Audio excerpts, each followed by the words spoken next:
South ఇండియాలోనే అతి తక్కువ ధరలకి రత్నాలను అందించే ఏకైక సంస్థ 6JVR. కాంగ్రెస్ పార్టీకి మరి గ్యారెంటీ అంటే మోసం చేసే గ్యారెంటీ అని అడుగుతా ఉన్నాను. అమలు చేయనటువంటి గ్యారెంటీ అడుగుతా ఉన్నాను. ప్రజలు మభ్యపెట్టేటువంటి గ్యారెంటీ అడుగుతా ఉన్నాను. రైతులకు వెన్నుపోటు పొడిచే గ్యారెంటీ అడుగుతా ఉన్నాను. రైతులను దగా చేసే గ్యారెంటీ కాంగ్రెస్ గ్యారెంటీ అని అడుగుతా ఉన్నాను. ఏ రకంగా మీరు గ్యారెంటీలు అమలు చేస్తారో చెప్పాల్సిన అవసరం ఉంది. మీరు ఏం హామీలు ఇచ్చారు? మేము అధికారంలోకి వస్తే 2 లక్షల రూపాయలు అప్పు తీసుకున్నటువంటి ప్రతి రైతుకు ప్రభుత్వమే బ్యాంకులకు ఆ డబ్బులు చెల్లిస్తుంది. రైతులెవ్వరు కూడా బాధపడొద్దు. వస్తుంది సోనియమ్మ రాజ్యము. మీ 2 లక్షల రుణమాఫీ 100 రోజుల్లోనే మేం చేస్తామని చెప్పడం జరిగింది. మరి నేను ఈరోజు రాహుల్ గాంధీని అడుగుతా ఉన్నాను, ఎక్కడున్నావు? ఈరోజు తెలంగాణ రైతు ప్రశ్నిస్తూ ఉంది. కాంగ్రెస్ గ్యారంటీల పైన తెలంగాణ రైతు ప్రశ్నిస్తూ ఉన్నారు. తెలంగాణ యువత ప్రశ్నిస్తూ ఉంది. తెలంగాణ మహిళ ప్రశ్నిస్తూ ఉంది. తెలంగాణ పేదలు ప్రశ్నిస్తూ ఉన్నారు. మీరు ఇచ్చినటువంటి గ్యారంటీలు ఎవరు అమలు చేస్తారు? ముఖ్యమంత్రి అమలు చేస్తారా? రాష్ట్ర ప్రభుత్వం ఎందుకు వెనుకంజ వేస్తుందో చెప్పాల్సిన అవసరం ఉంది. నేను ఈరోజు రాహుల్ గాంధీకి సవాల్ చేస్తూ ఉన్నాను. నేను కాంగ్రెస్ పార్టీకి సవాల్ చేస్తూ ఉన్నాను.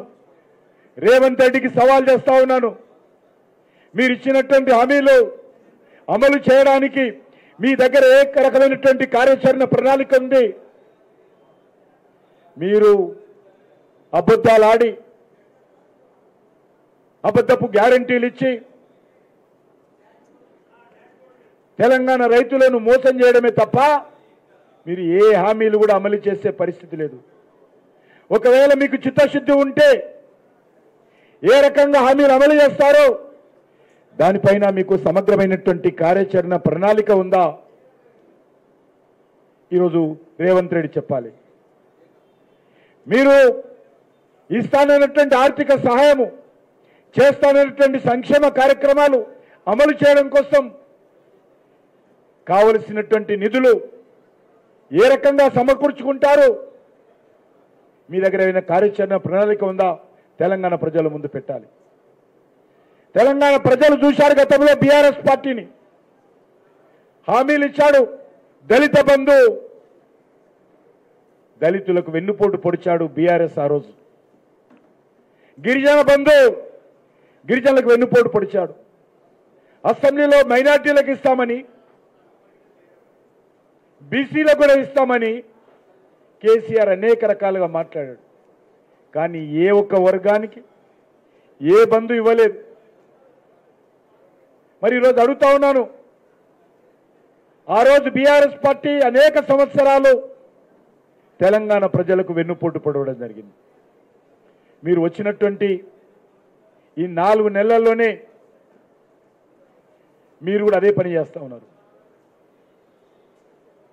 గజ దొంగలు పోయి గరానా దొంగలు వచ్చారు ఈరోజు తెలంగాణలో.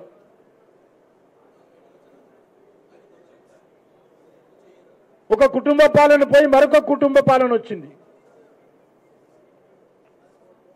ఒక వసూలు రాజ్యం పోయి మరొక వసూలు రాజ్యం వచ్చింది.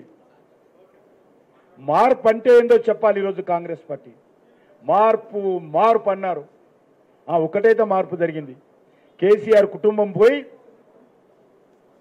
సోనియమ్మ కుటుంబం వచ్చింది. ఈ మార్పే వచ్చింది తెలంగాణలో.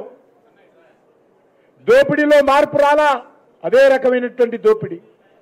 అవినీతిలో మార్పు రాలా, అదే రకమైనటువంటి అవినీతి. ఇచ్చిన మాట తప్పడంలో మార్పు రాలా. సుమన్ టీవీలో మీ పర్సనల్ అండ్ బిజినెస్ ప్రమోషన్స్ కోసం కింది నెంబర్కి కాంటాక్ట్ చేయండి.